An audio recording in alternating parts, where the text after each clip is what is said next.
did the intro music come from? I made Was it. that you? Of course.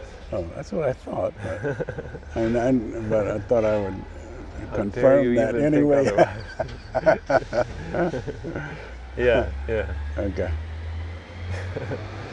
Yeah, it's Did you do it on a piano? One of the? How did you? yeah. I cut up some loops, just some free loops of drums, because I knew I wanted that brush on the snare, Mm-hmm. and then I did a number of just jams of piano, and then got a good take, and then went in and edited a little bit to make it. Yeah. And then added in that bass. Yeah. And it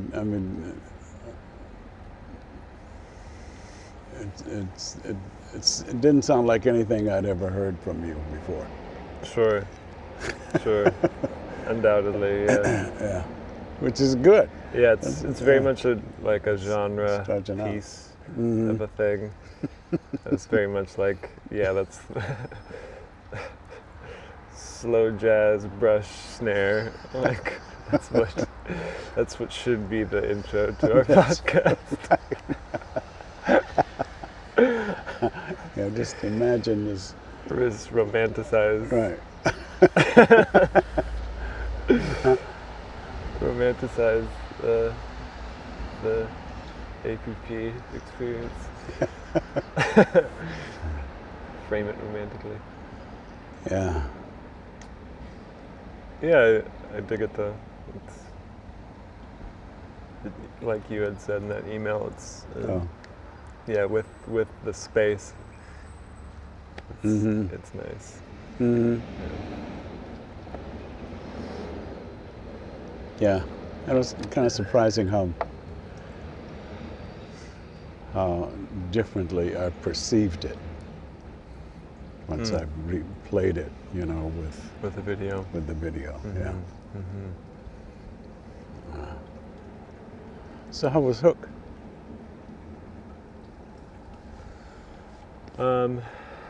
Cheers me first. Yes, me. There we are. Father. Son.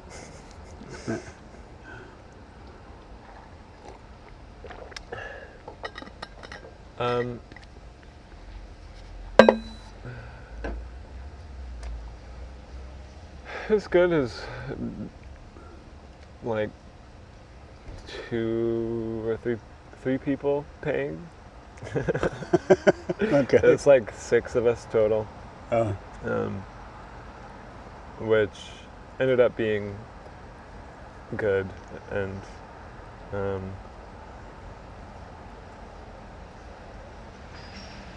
there was a nice bit of discussion before the movie started that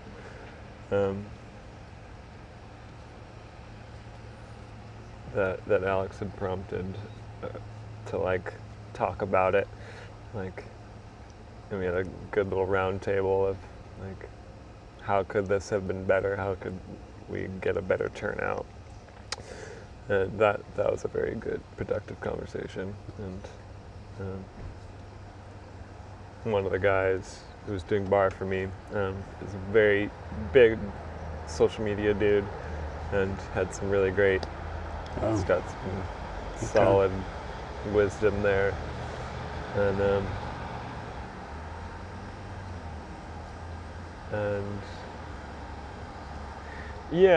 I think there are a lot of things that came up that I know and I've just kind of opted for, and I'm intending on implementing, but I've just been trying out, I guess, the strategy of just continuing and just getting better as I go. Right. And even if it's shitty in certain ways, or just even undeveloped in certain ways. Um, but certainly having such a low turnout makes me want to ramp that up. Um,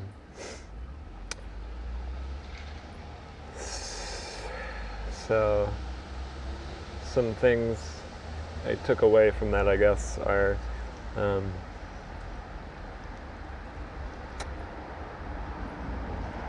I just need help. I need more help than I've been asking for, like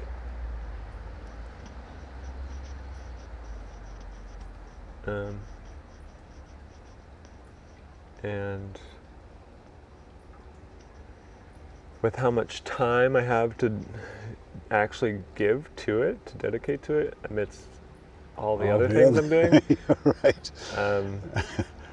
Like there's just a needing to like calibrate that. Where I've been on this kick of like wanting to have weekly movies. Right.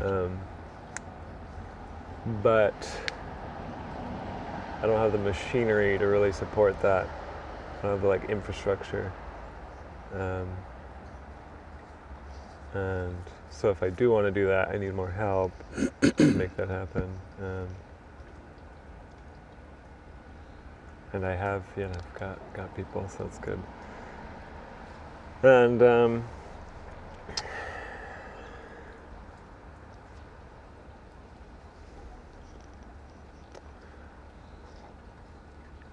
yeah, it's a lot of what's needed, and this came up in the conversation and has been brewing in myself too, and it was a really good affirmation of it.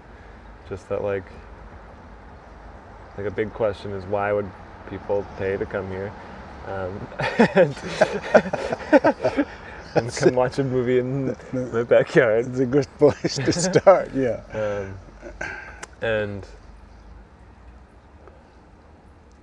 it's there's a similarities with the question of like, why would people go to the movie theaters too? And that's a whole thing right now. Right. Yeah. And because it has to matter more. And for me, that means like the why the movie matters to me needs to be clear, and that's a part of what the social media engagement can be, is Oh yeah. talking about why I'm choosing this movie. Right. Talking about the greater theme that is an umbrella of all these movies I'm choosing, and just making it way more of like, hey, come go on this particular experience and journey with me that I'm tripping out on, and these movies, and that's why these movies are important. And then it gives you're not just going for a movie, you're going for a story, a whole journey. It's a lot more intellectual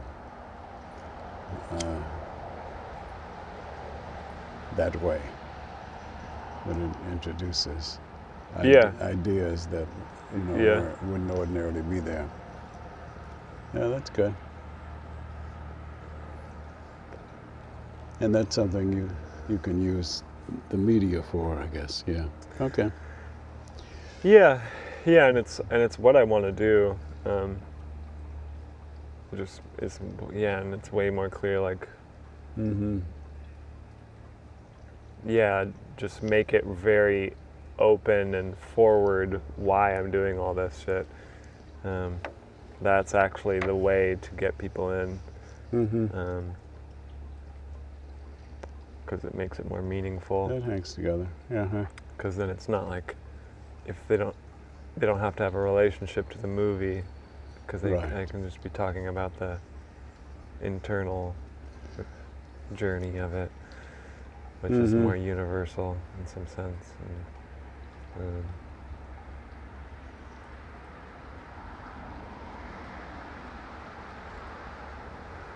so it was also late. The movie's happening so late. It's tough. So I'm gonna try and do it earlier and see what can be done, like with lighting, because it's just it has to be a certain darkness for the projector to work. Right. Finding that balance. Mm-hmm. So figuring that out and considering like maybe even like blocking out, putting out some sheets to block the light a bit. Block it from the screen? Yeah, to just Right. help push it earlier. Uh-huh.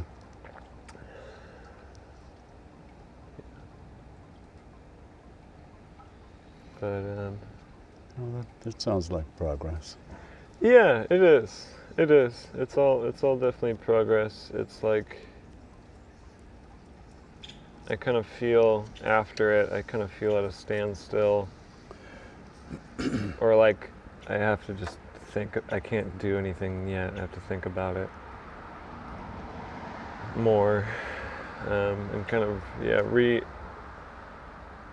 just evaluate what I'm trying to do, how to best do that, how much energy I can actually devote to it, and how frequently, like what the right frequency of events is that I can like really show up to. Like,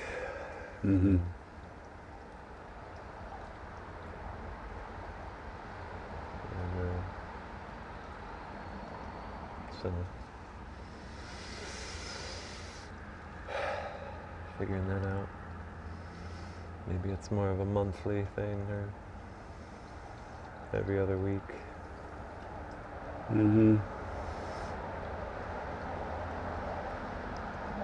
Yeah, to begin with. Allow for plenty of build-up time, promo, hype. And it's getting dark earlier all the time. Yeah. Jade had suggested at some point, like maybe movies are just more of a fall thing that happens.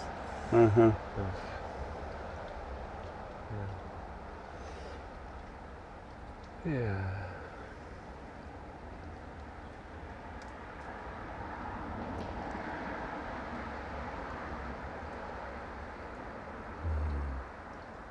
But yeah, kind of needing to go back to the drawing board a bit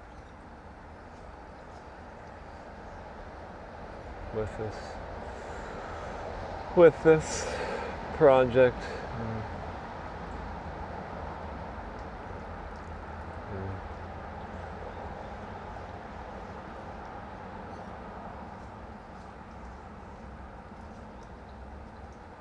Yeah, I guess in this moment I'm feeling a little discouraged, but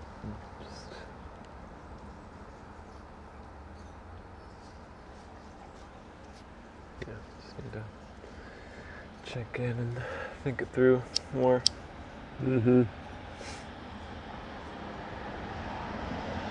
The movie itself is it's amazing. It's been probably like it's my recollection. 10 years since I've seen it. Yeah, it's amazing. It's beautiful. It's a beautiful movie. When was it released? 91. Okay.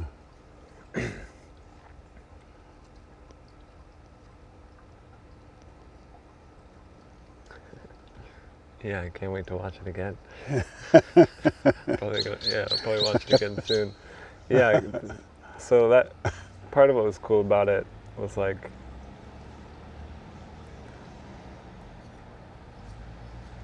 finding out why I needed to watch it while watching it. Okay. Like I knew that's where this story begins as far as this season at the Grove and how this season for me and so that was great and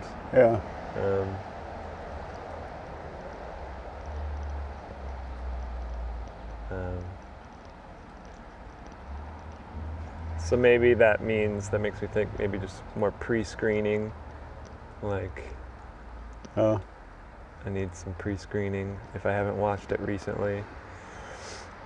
So I know, like, just know why I'm doing it. So I can invite people into it and talk so about that would be involved in, or would help your PR too. Yeah, Yes. yeah, exactly. Yeah, because then I can tell people like why it's worth Right. paying Give them to enough see. of a hint to And why pique it's their relevant interest. to this time. Mm-hmm. Yeah, because I think myself included, there's a lot of Peter Pans. That story is like, archetypal in a way. Uh-huh. A lot of lost boys. No kid. Yeah, droves. Droves of lost boys that need to come to the Grove so you can Right. Find yourself. find yourself along with me. Yeah. Uh-huh.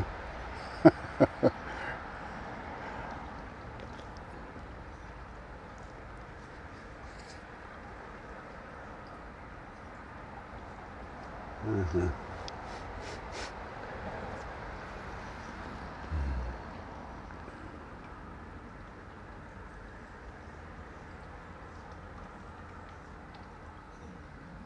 Yeah, and it's like I watched a bit of the original Peter Pan.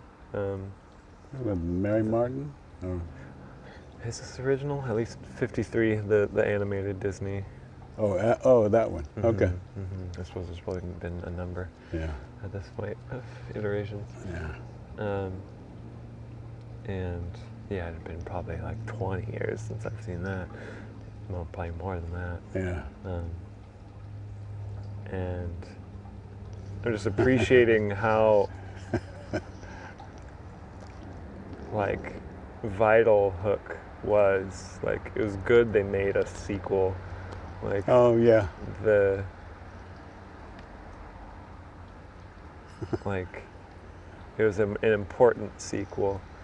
Mm-hmm. Like, that it takes you through a full integration of a lost boy, which is Peter Pan. Like, full integration into adulthood, but he makes an overcorrection and just completely forgets all the wildness and joy and exuberance of his youth and imagination.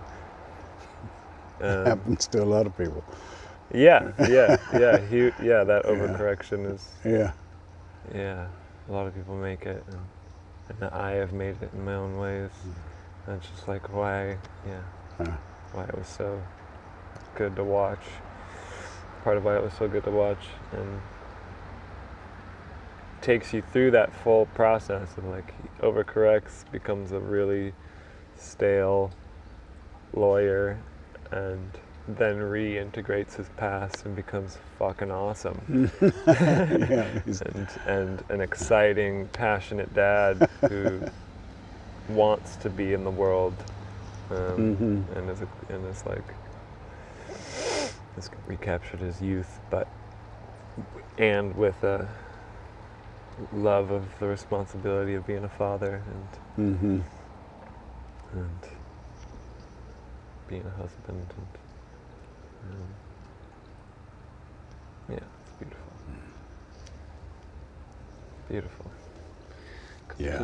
Complete. Yeah.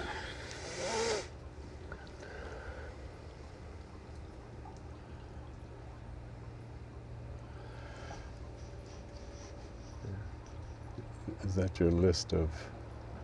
I don't really have any prompts this week. Yeah, your list looks like mine.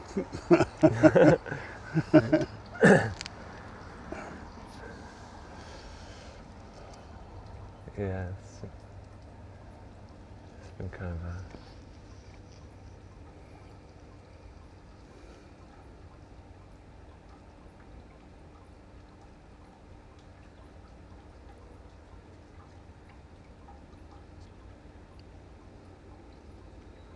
Has there been yet another apocalypse?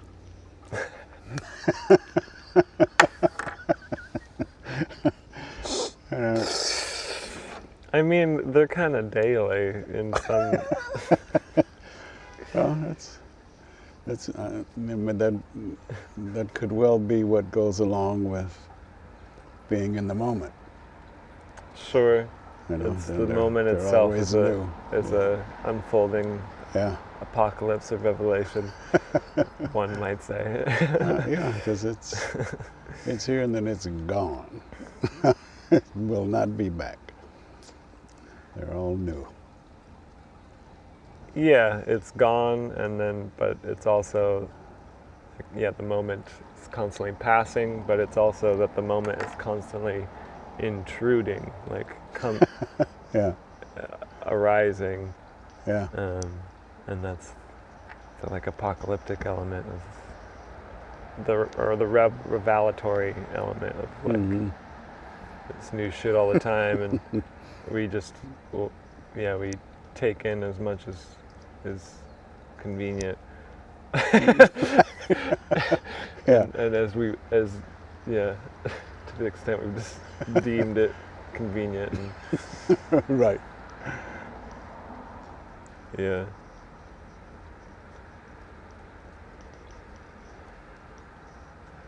Yeah, and so yes. Okay. And I'll say that part of it is,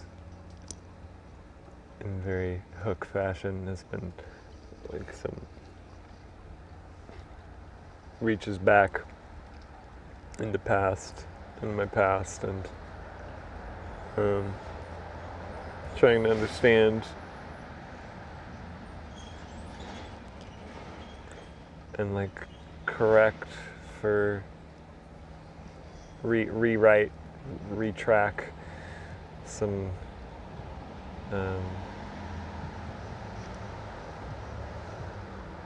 moments, and most recently a particular moment, a particular event in which I like just had a huge reaction, recoil away from myself. Oh. And it's a psychedelic experience, and it's one that I've kind of come back to over the years a few times and been like Yeah. and each time I'm like, I don't even quite know what to do with it. I know a little, but each time doing a little more with it, just like at least understanding like that was huge, and affirming a little more that what happened, and yeah, and it's now coming up for just more complete recognition and engagement, because it really was it was just a really critical kind of moment where I had a very intense reaction of recoiling to myself and from myself, and that like very much influenced the way a lot of things have happened since then. It's about like 10 years ago, and yeah, really the conclusions I kind of came to in that moment, like or like grabbed onto yeah, really shaped some things that aren't so good anymore, and was overcorrection that I'm trying to sort out now. The recoiling was in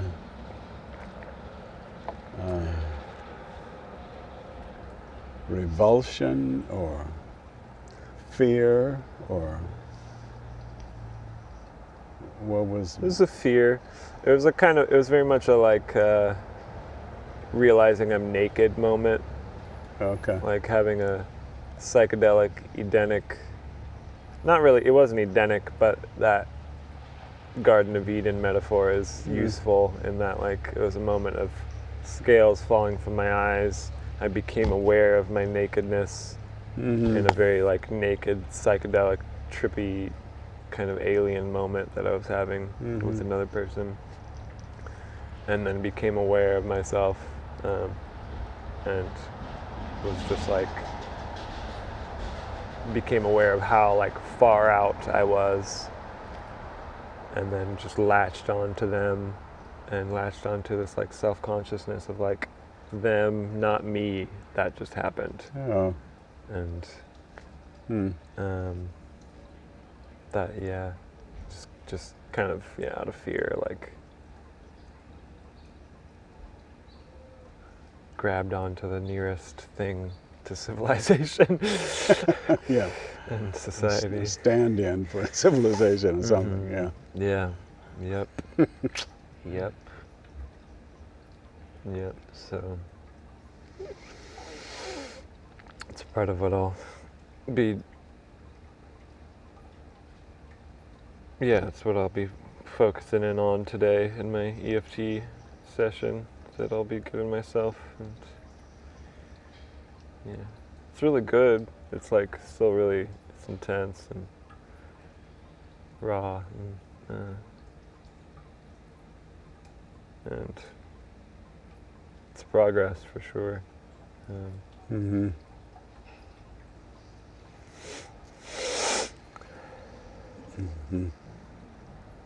And it was kind of relieving in some sense too, because like just understanding, because I've been like trying to understand a particular thing of my experience and trying to understand like where did this come from, and but also like I'm trying not to too much to like dig into my past, like where's the problem, where but this kind of came up of its own accord in a way, which is cool.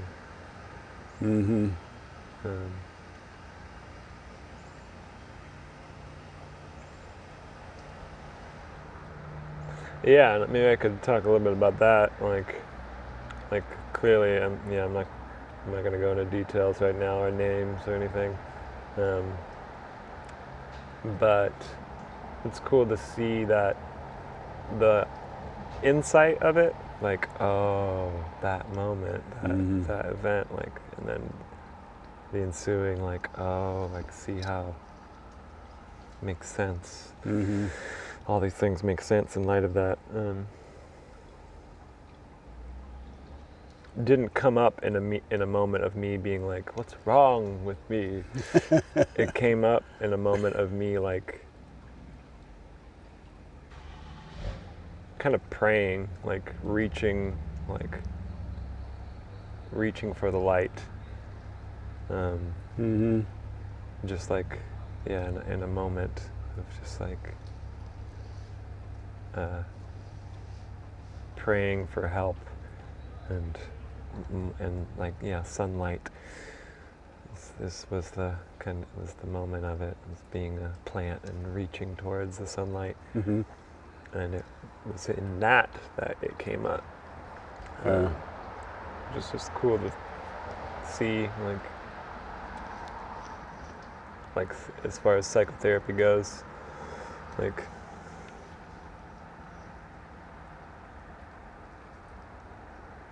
you can just reach towards the light and all this stuff will come up that you need to work on. As opposed to like drudging through yourself, like, all right, so in what ways are you fucked up? and what's wrong with you. And yeah. That's a different side. yeah, it's really, the approaches matter. Oh, yeah. Yeah.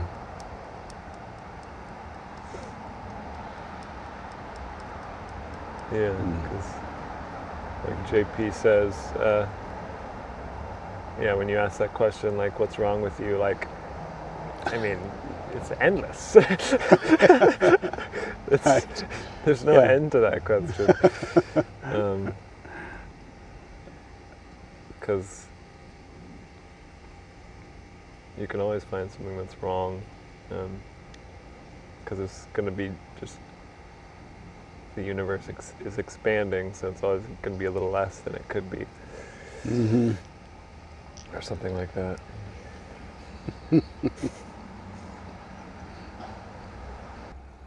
You know, it's just, I look forward to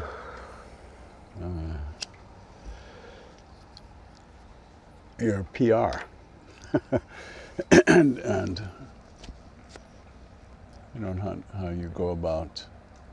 You mean me personally, or like? Well, yeah, always, of course, personally. Oh, what? I mean, in regard to the grove. To the grove. Specifically. You know, and how that, how its presence, existence is, how you structure that and color it and slant it, or you know, whatever.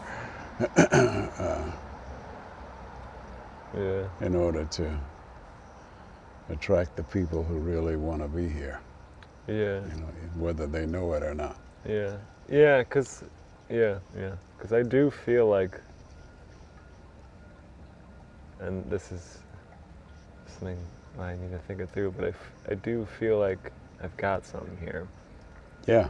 And in the spirit of, and like what I'm going through and trying to like make into some experience, like I think is very relevant to people and what I see, especially young men, and just need to get out a little more ahead of it so I can understand how to curate it and then call on people to help me make it. Mm-hmm.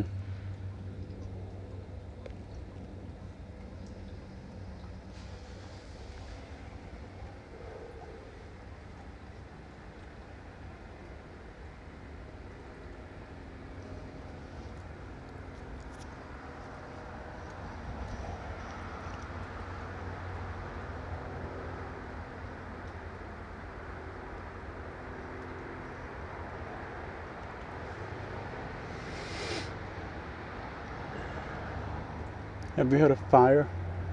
You said you did one with, was that with the party? Yeah. Yeah. We've had, I mean, not that was the first like communal one, but I've had others. Yeah.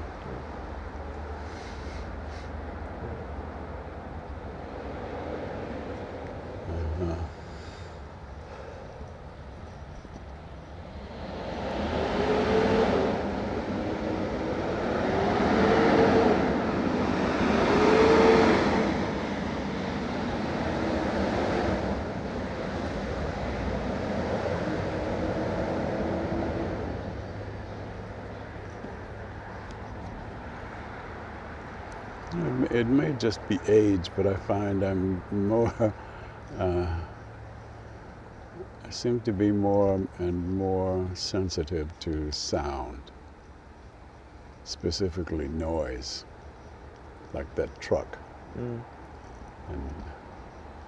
motorcycles and leaf blowers and wood chippers and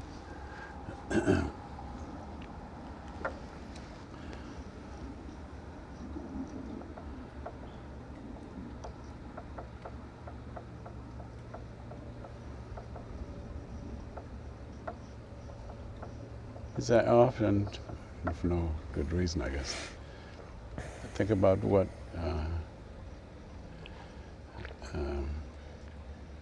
it was like, say, 150 years ago. And I read somewhere that, say, 100 years ago, maybe a little more than that now, call it 150, 200 years ago, the lightning, thunder,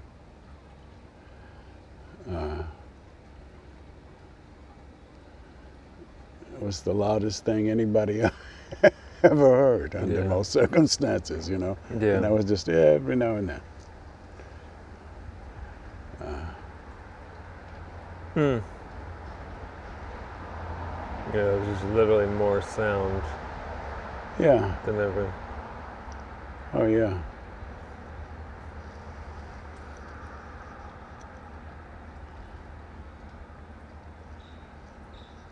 And I wonder what effect that has.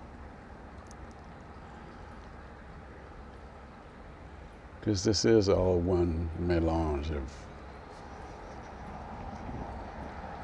energy and radiation and you know, God knows what all. But if everything counts, which I suspect, what's that doing? Like all the radiation from Bluetooth and Wi-Fi and the phone signals and your neighbor's microwave and, you know. What's that doing? It's got to be doing something. I don't know how to think that.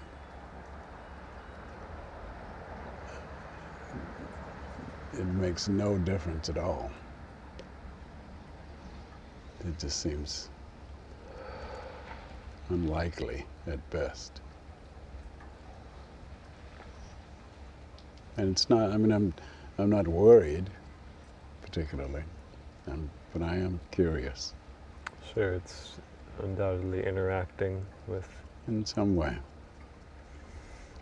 us in the world, and just more things interacting.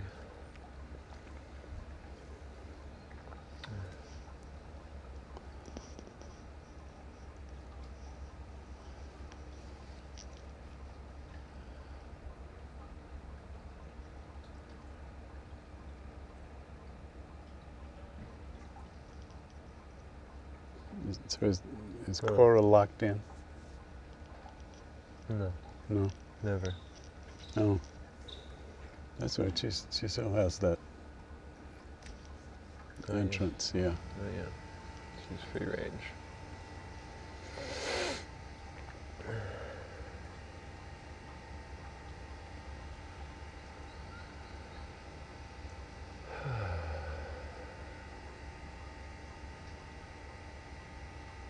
This might be a shorter one for me. Not sure how much.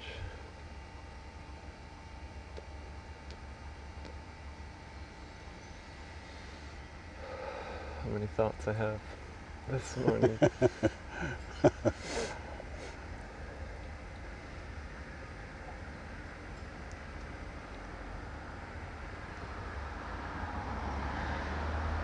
Do you have anything you'd like to talk about?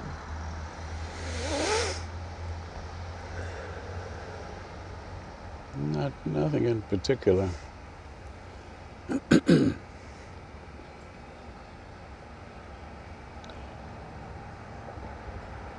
And now I'm aware of that new droning over there that just started.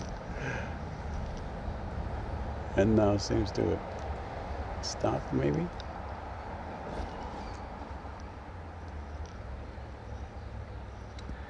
Yeah, I guess to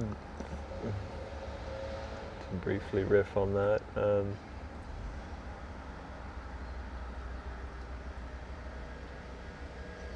The romantic view of that, a romantic view of that is it's all the sounds, all the noises of present day leaf blowers that just started, um, are all a part of just the increasing, like, abundance of the world. Like, the world is more happening than ever. Yeah. In some ways. Yeah.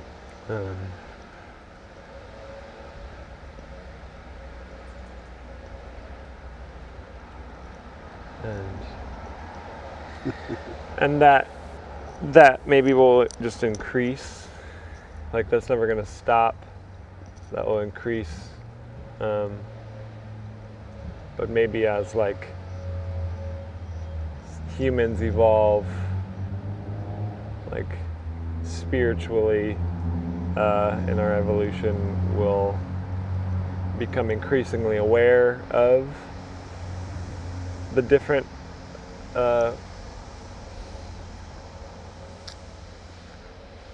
ways in which we manifest ourselves, like, from sound to light to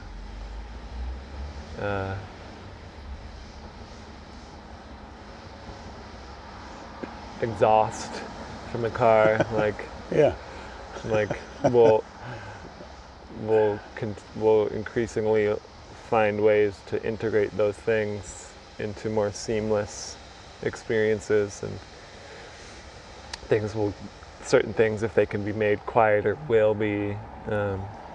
Maybe other things will just be more aesthetically woven. Like, it makes this nice chiming. Yeah. Yeah. So I assume we'll continue to do what we've apparently been doing, and then we're tuning out, learning to ignore stuff that seems to be irrelevant, just Sure. background noise. Yeah. Inevitably. But, yeah.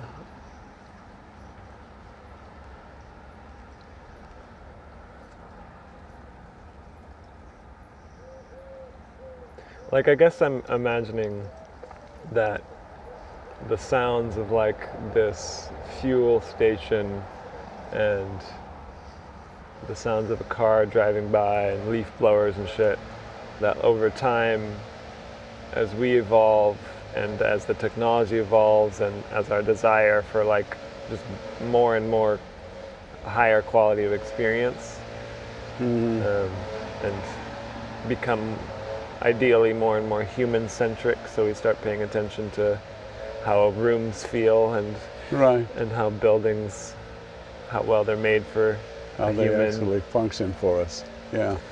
That, like, sounds will become more and more integrated into, like, the ecosystem, where they just become new elements of the birds chirping. And actually, like, work with it, and just become the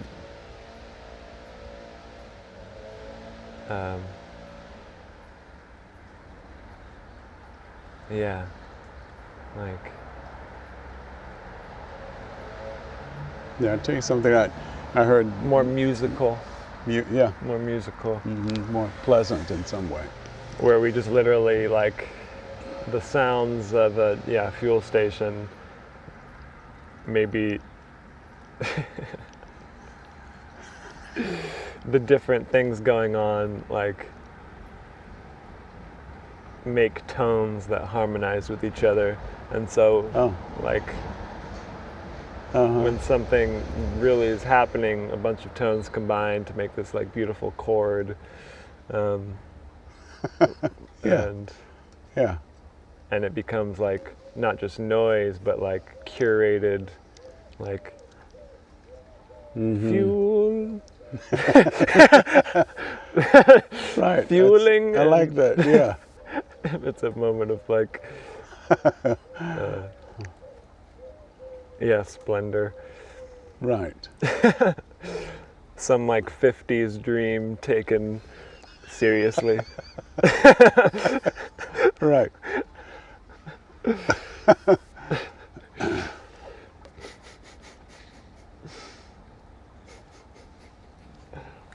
Yeah, that's So fun. what I saw or read maybe, Okay.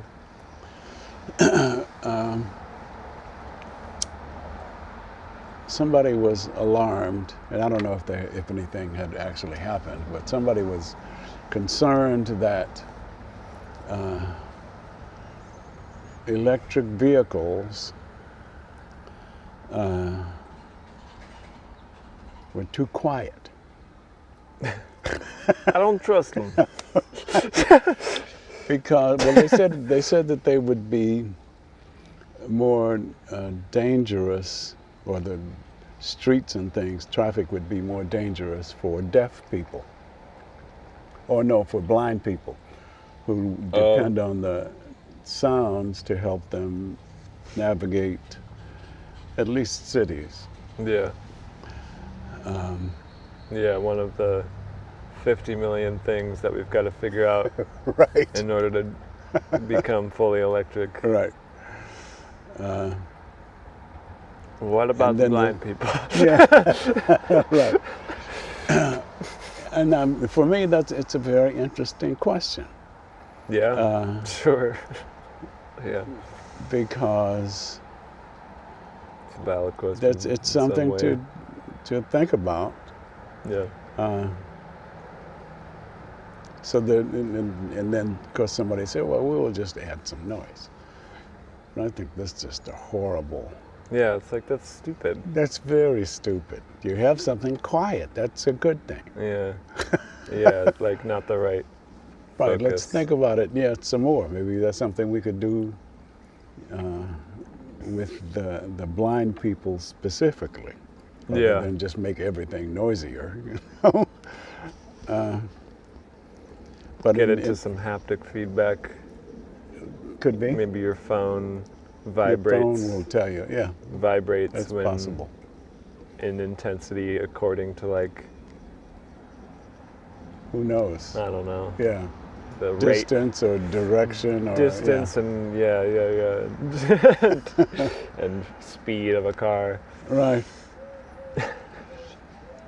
But what made me think of that was your notion about sounds that could be made more pleasant.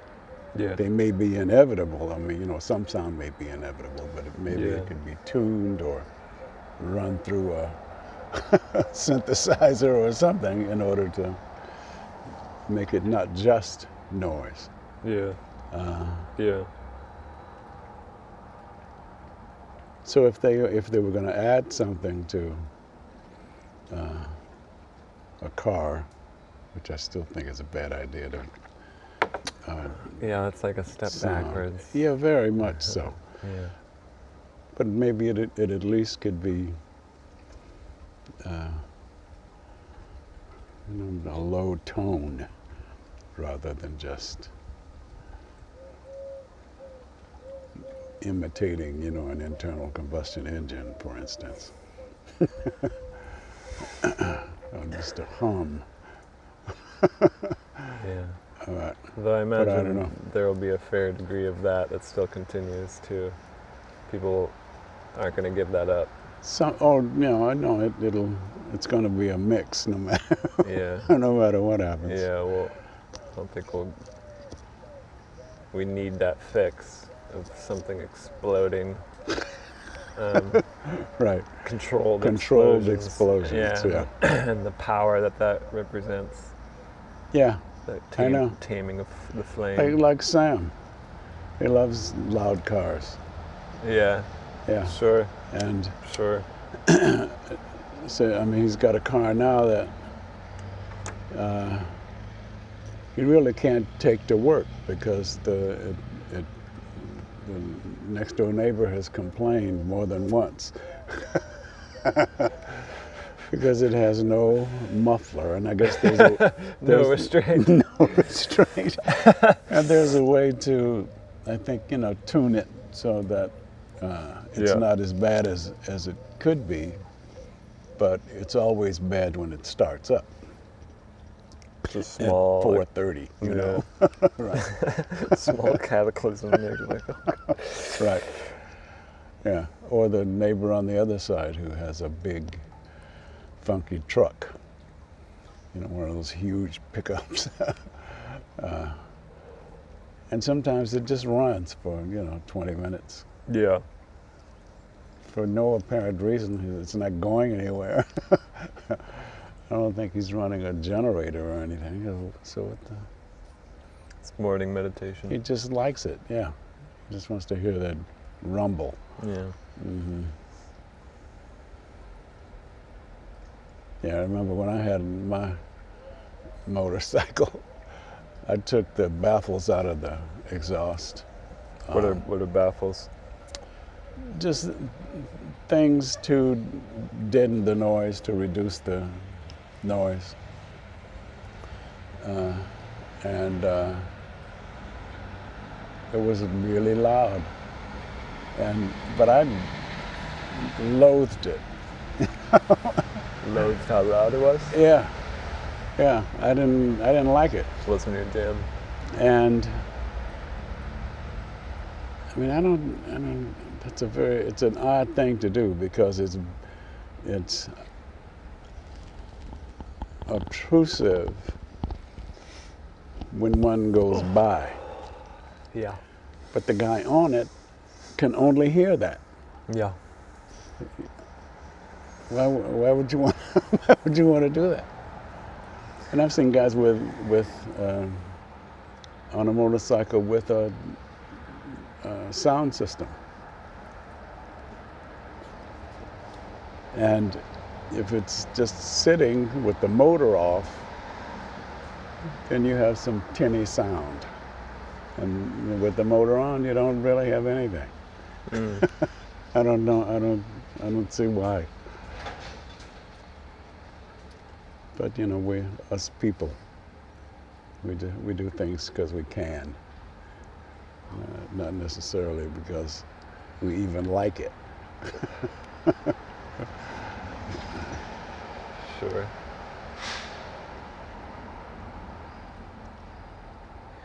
I mean, I can draw some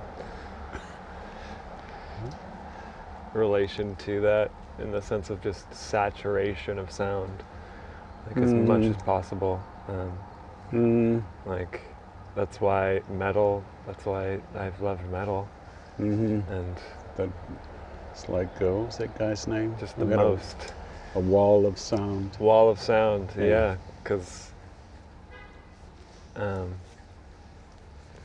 like with a distorted guitar, like, I mean, that's been one of my primary modes of existence is like high gain guitar, saturated as fuck, but there's, that's the elegant version of it in a way, where it's like it's part of the art of gain and distortion is like wielding it to be something that's like cohesive and yeah. And I must say, listening to your music has at least gotten me to kind of see why you do that. Cool. It's one of my missions. Yeah, it's yeah. and but I need really really good sound equipment because I'm sure what do I lose more high end I think first.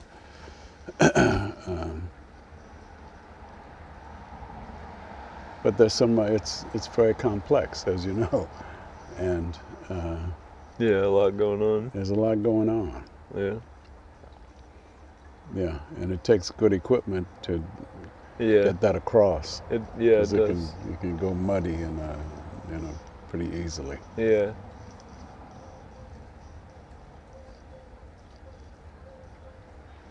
yeah, there's a lot going on in that record, Hells. Yeah. And there's something similar between that and the guy on the motorcycle and all the fucking noises. It's like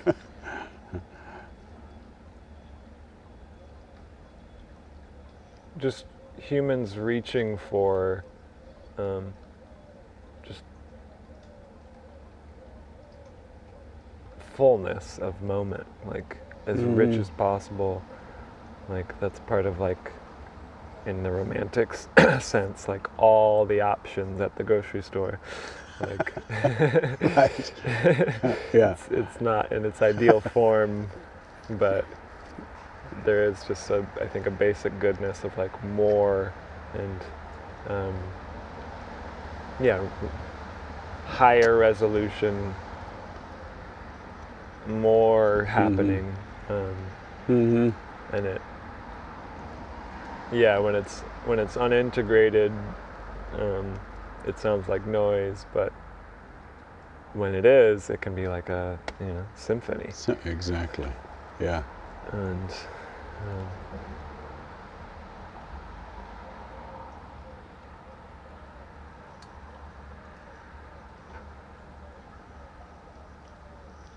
I had a cool moment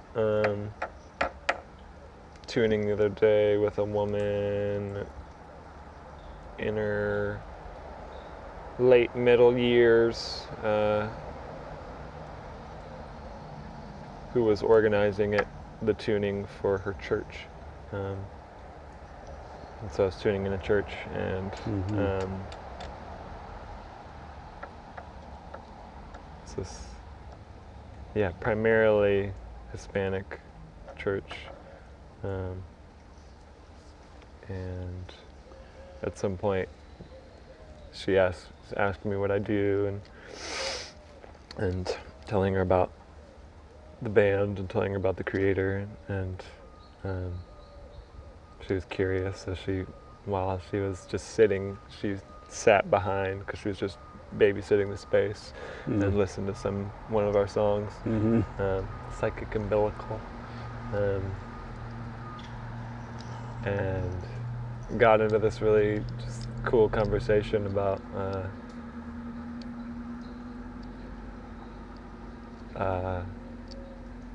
in a church with this church-going woman about like, so she was like, so do you have a faith? Like, we've called our band The Creator. The album is called Hells. She's like, and she was really curious. She was really curious. I bet. And really open. Like, she was like, because she heard the song next to that, and the song itself is a real work of novelty in a way, and it's not exactly hellish either. And so just all sorts of questions made her curious, and I had this really just cool conversation of telling her about Hells, what that means to me, and she asked about our song Hate the Healer, and she was like, what's up with that? Like, a reasonable question. Yeah, and got to talk about that too, and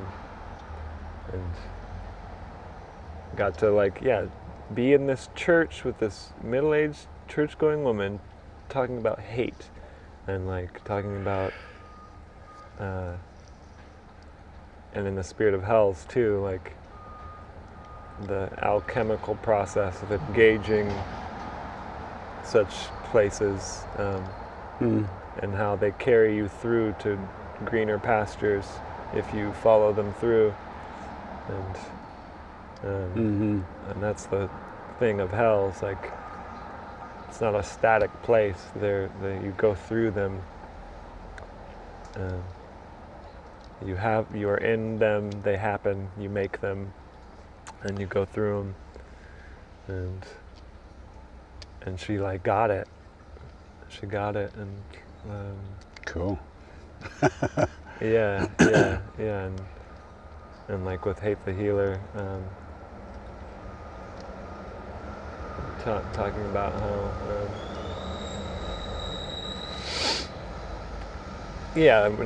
when that emotion, that as a noun, is meant to lead you towards healing. Like it's a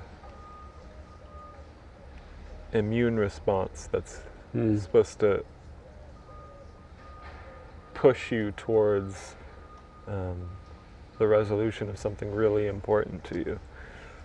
And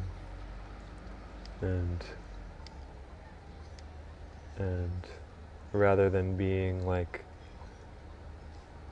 one of man's great vices, or like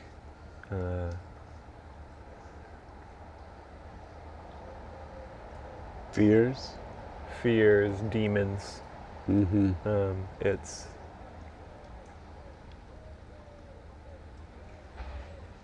a part of the goodness of things. It's like it's meant to lead to corrections. It's meant to lead you back to love.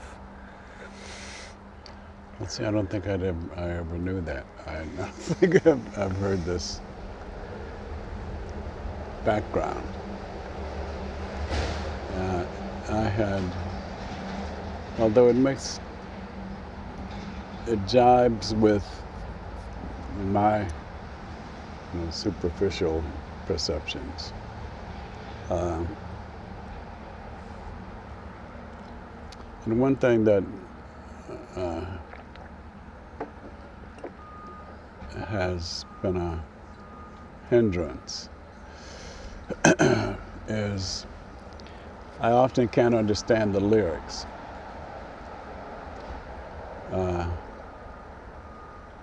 And I was Did you know they're on Spotify? Have they been up there a long time? Because I remember like it was sometime last year that Alex got them up. Like last summer. Okay. But they're up. They are up. Yeah, they're there. Okay. Yeah, well, this dates from its birth, I guess. I mean, that Hell's birth. Because now and then I would catch something that was interesting, and then I would. Check them out. Yeah, I'll try it again. Yeah. It's part of it. It's so much of the soul of it. Alex is really writes some really powerful and real lyrics. That should definitely check out. I will. Yeah. Yeah, because I could see that. Yeah. I mean, that the songs were more literary than I had realized. Oh yeah, that's his like wheelhouse. Yeah. That's what he is like, and he this would be something he would say. He has said, like, he's a writer first. Yeah. That's where he's most strong. Yeah. And the vocalist came later. That was okay. So you should. That's cool. You should definitely. Yeah. Well, I'll. Good. Yeah. That's good to know. Yeah, and because. Yeah, I'm look. That'll be fun to see what you think, because they're so integral. They are of the music. Like they're the fruit of it. Yeah, and there's a guy. Topmost portion of it, of the ecology. Okay, that's good. There's a guy I just discovered, I think yesterday, who is just extraordinary. And either, Singer? yeah, singer, songwriter, guitarist. The only things I've seen or, heard him do were really just him and his guitar. I mean, there was no band or anything.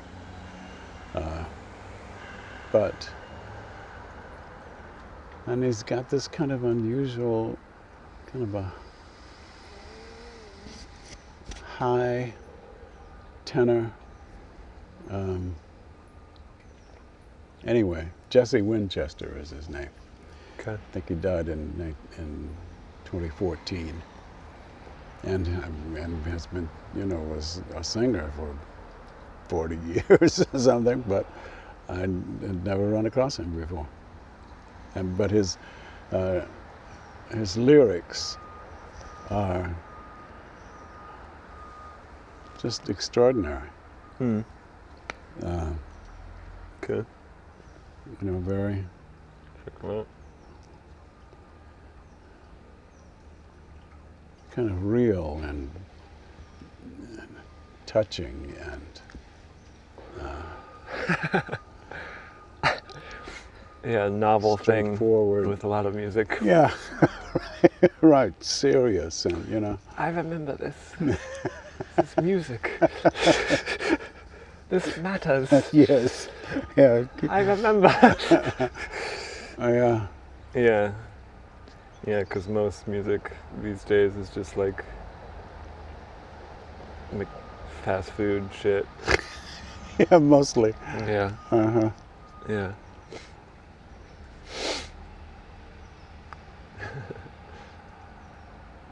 It's funny.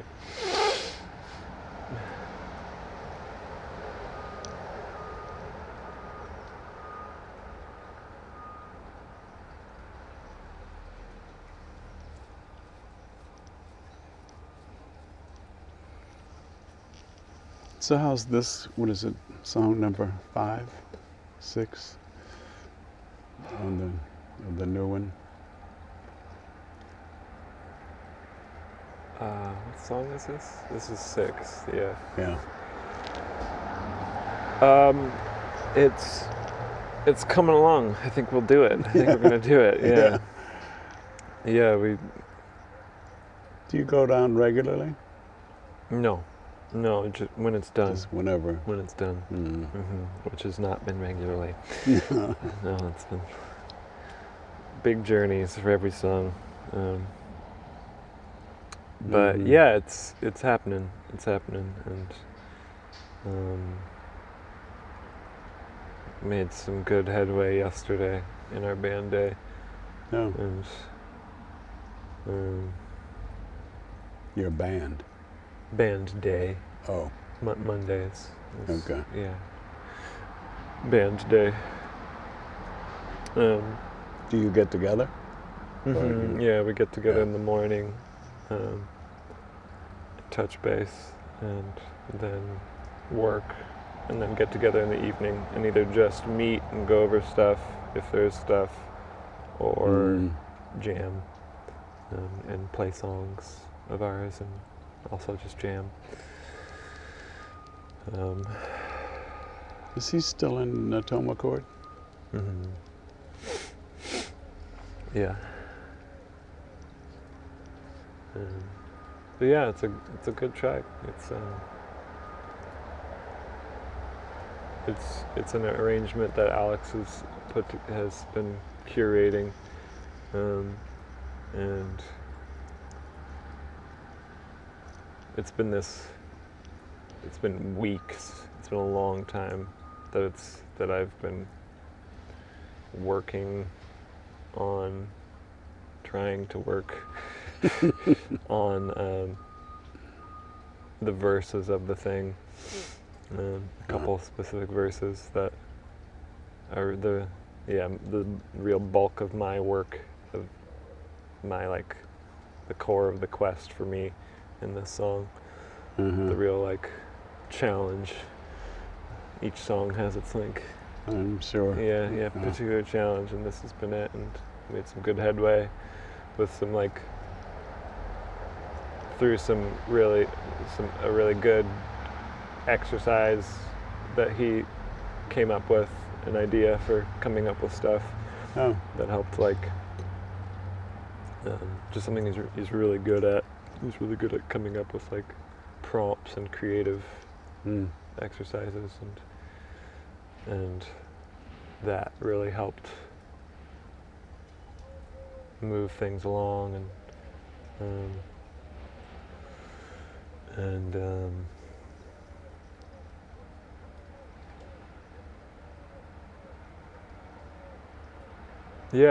I definitely, that was a part of my day yesterday, that being making that headway was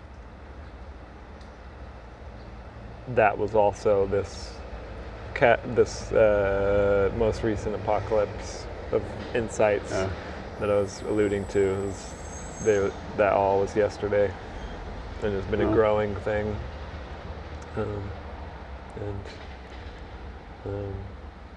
made some real headway on that,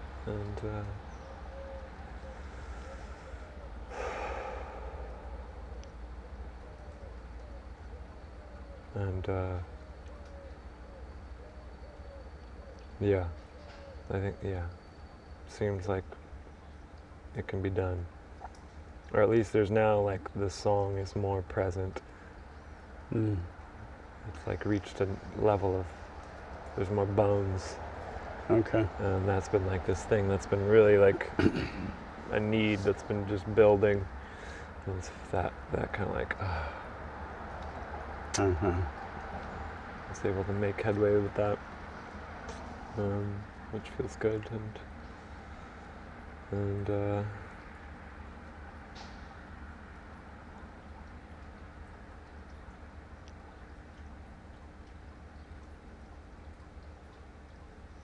I think it'll be good. Well, if we make it all the way, it'll have to be. That's been the rule. If it ends up on the album, it will be, it'll be good. Which I think it will.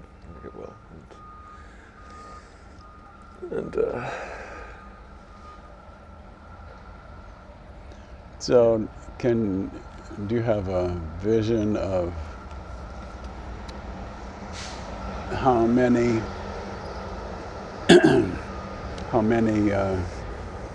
songs there will be altogether? Something like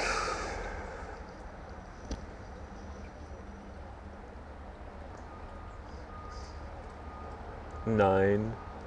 Okay. Is in the outline that we're working with, that Alex had come up with a couple months ago. That's what we're currently aimed at. And that's how many it'll take to, I don't know, philosophically or something to complete whatever you have in mind. I don't know if those are the right words, but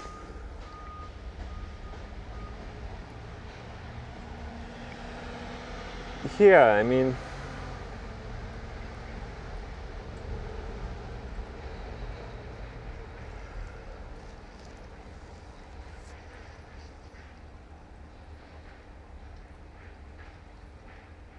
I think so. A lot of it,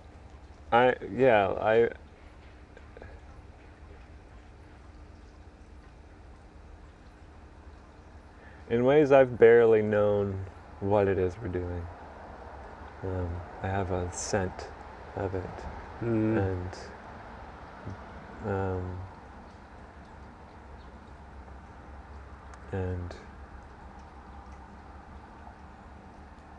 but it's really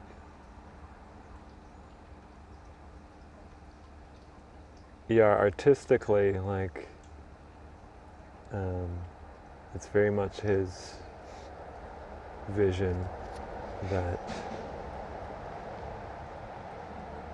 I'm still, even at this point, I'm still coming to understand how I relate to it. Like I know that up to this point it's been worth it to do. And each song has been very much worth it, and I want to fulfill this full album of, to see a full album of these kinds of songs. And the meat of it is there, and now it's like filling it out in some sense. Like maybe the bones of it are there. The songs we've made have really, set the framework, and now it's like, now that maybe this is the meat that we're putting into it now, which is this like 3-song arc, and then a song later in the album to complete it, or at least that's the idea. Okay. And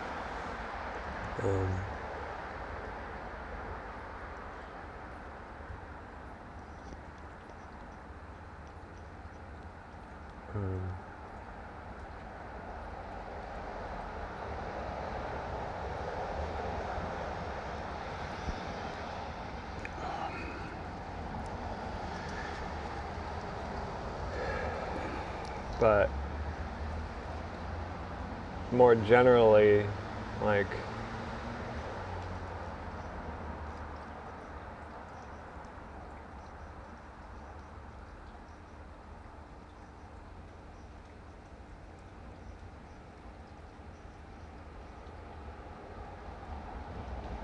it needs to be, like the album's called Accelerant, the effect needs to be that. Like when you listen to it, it needs to be accelerant and an accelerant experience.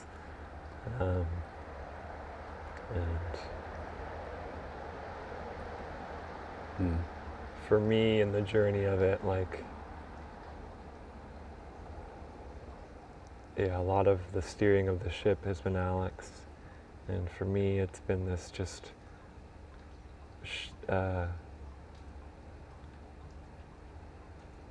knowing that we're not there yet, and that I am not there yet, and have not completed the full accelerant experience spiritually. But that's what's happening, and I can see, like, I can probably do that within these next 4 songs. I can.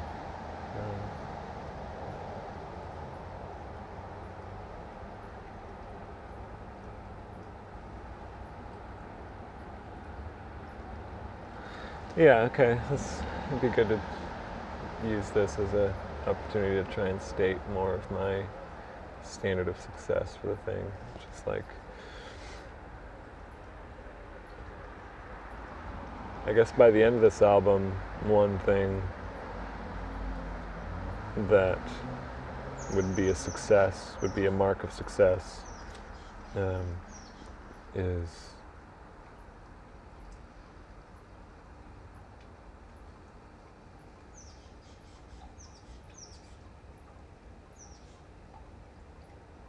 to be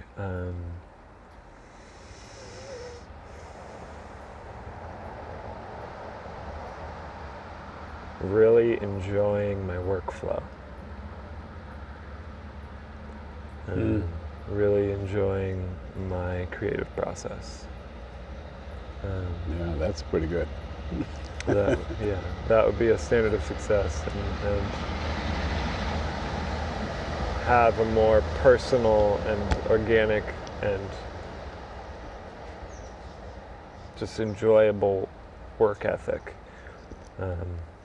would be a success. And it's kind of part of making these songs, and the like vigor of them that each one is involved demands that I do. Like, in order to meet the level of songs we've made and make more of them, I have to that's like something that has to Yeah. happen for Yeah. me, to be even able to make this kind of material. That's really like, yeah, passionate and vital and joyful. Yeah. And I would, it sounds demanding. It's You the know. most demanding thing I've ever made. That's fairly clear. And a part of that is because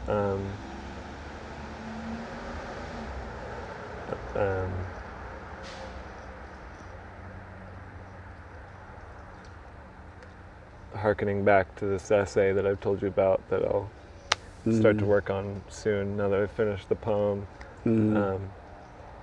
that like joy as opposed to suffering is way more demanding. Yeah. and and way more individual, way more personal, and specific, particular to the individual. Like with hells and suffering and thing, like hells is fucking awesome, and we proud as shit about that.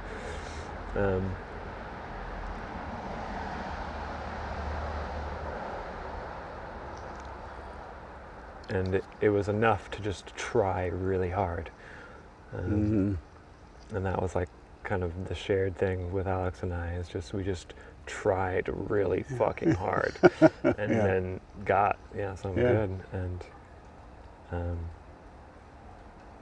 Accelerant and the positive expression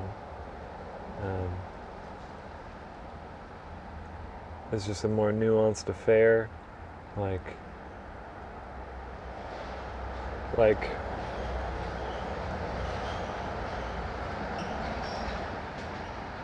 with hells,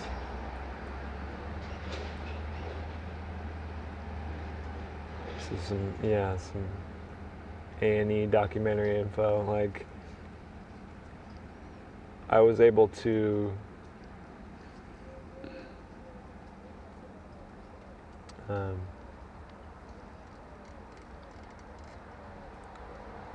in some ways, he and I could share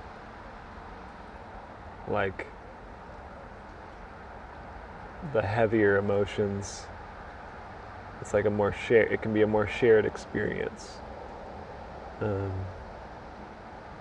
by default.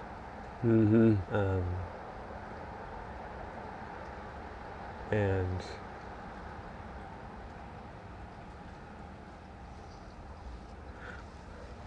part of like how I've been thinking about this is like heavier emotions, pain, suffering, these main huge themes of art.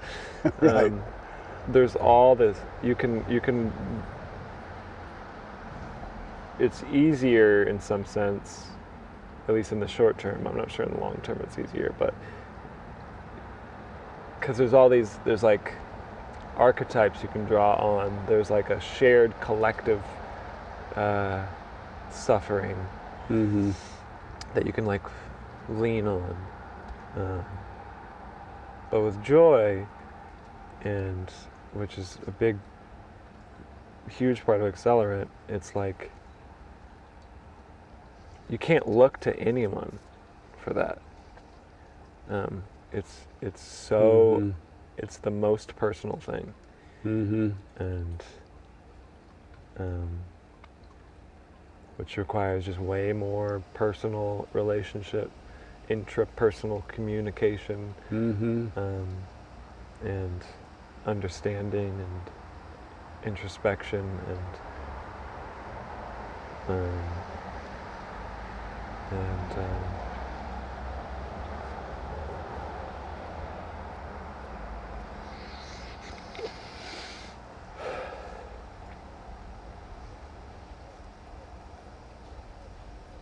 creativity in some sense, like.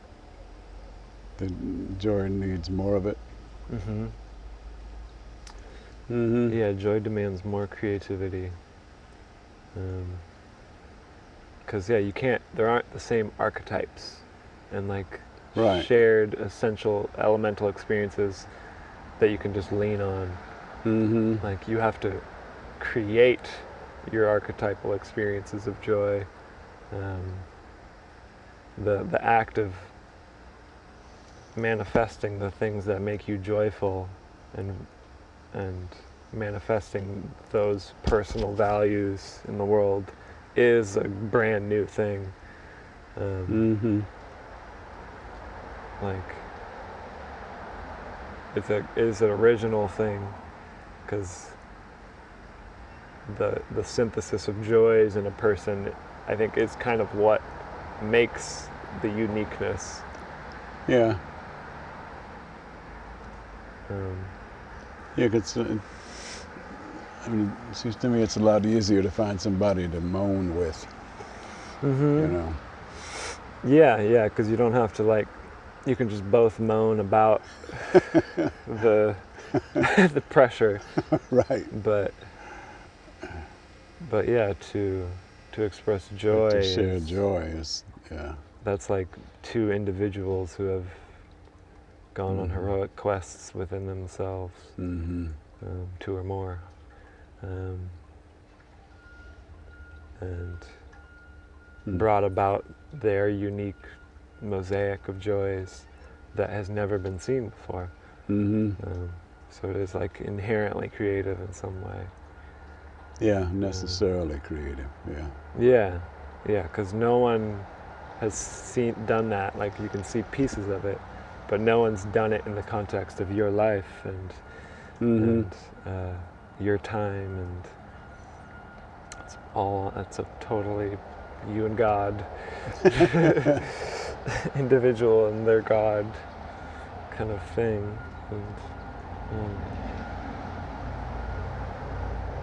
So did you and the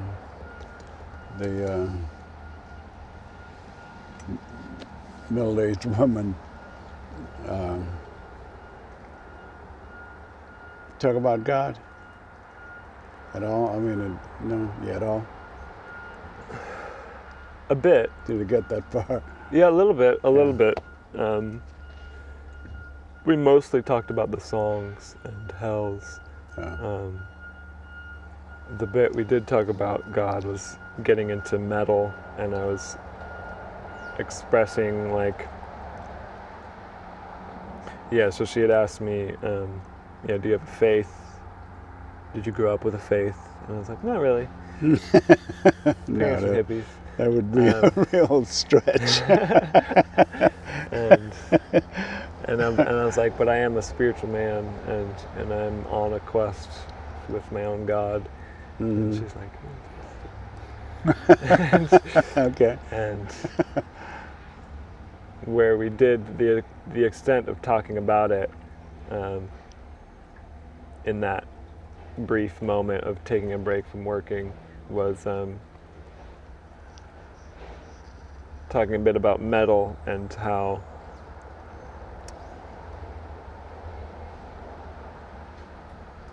the conviction that's kind of driven me, and that I return to with metal, and like why it's important, is like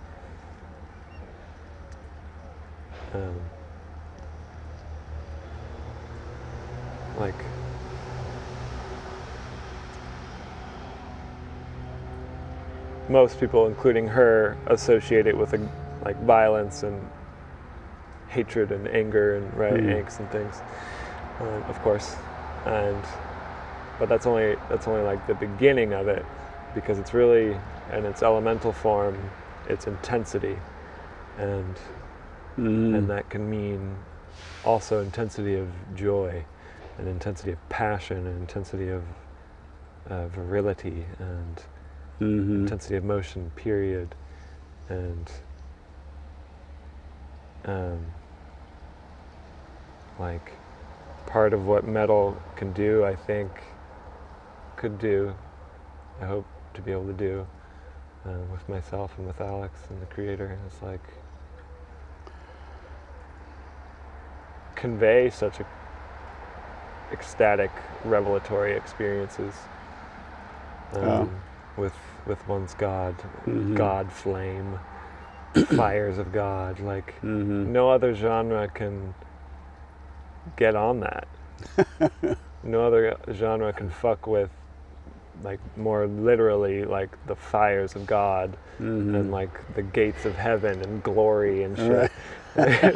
It's and that's something that it can do. Like it's like the only genre that could touch those kinds of places of like that aspect of God, that revelatory, ecstatic communion. Right. And it's something I just have experienced in ways, and experience in songs and in moments, and in like hearing our songs, like just the beginnings of, the inklings of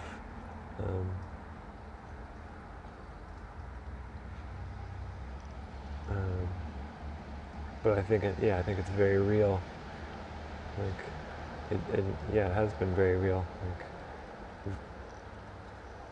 revelatory experiences through these songs, and revelations expressed, and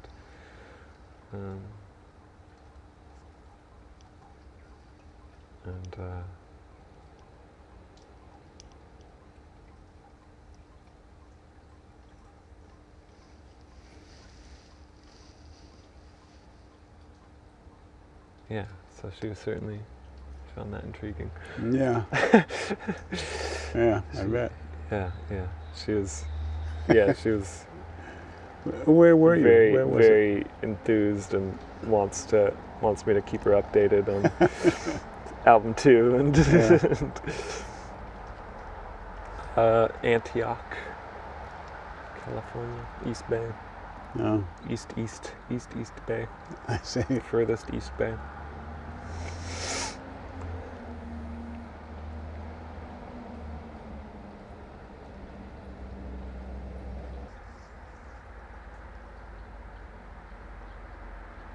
Okay. I'm good.